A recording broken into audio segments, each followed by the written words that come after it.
Hi everybody again, hope you're doing well. I hope, like I said last time, in the last video, that you're able to talk about the 5 habits and you're growing in your sense of what these mean for your life. I want to remind you though that every time you gather as a small group, you gather with Christ. Christ is there. He's at the center of your group. And so it's really Karen and my hope that that would become clearer to you as you continue to meet this year. So may God bless your group. May you flourish as you gather in Jesus' name and learn the 5 habits of the disciples' life. The first habit, as I mentioned in the last video, is looking to God in prayer. When I think about the topic of prayer, there's one story that stands out to me. It's the story in Luke 24. In that passage, Jesus joins 2 disciples that really are discouraged. They're making their way away from Jerusalem, and they're carrying in their heart this heavy sadness about the death of Jesus Christ on the cross. They have no clue what is next. And in the story, Jesus joins them, though they don't recognize him.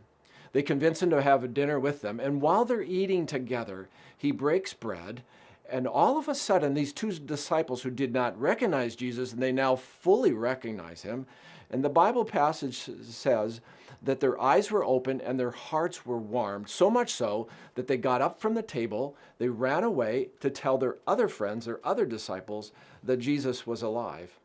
For me, this story highlights an important theme of prayer, and that is learning to practice an awareness of the presence of Christ in our life. What then is the essential core of prayer?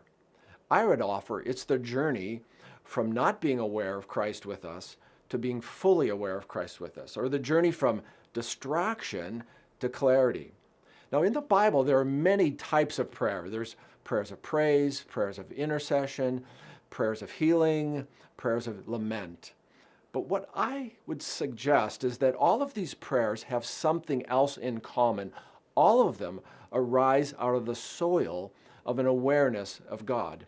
In Psalm 24:7, it says this, "One thing I ask of the Lord, this is the only thing that I seek, that I may dwell in the house of the Lord all the days of my life, and to gaze upon the beauty of the Lord."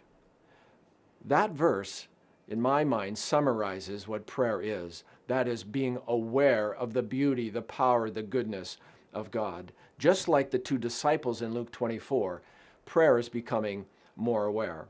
But how do you do this? How do you cultivate an awareness of God? On the webpage, you're going to see a description of a particular kind of prayer. It's called centering prayer.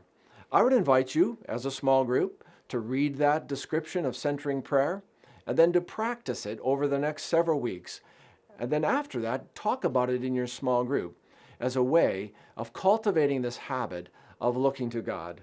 So God bless you as you practice centering prayer. Talk to you again.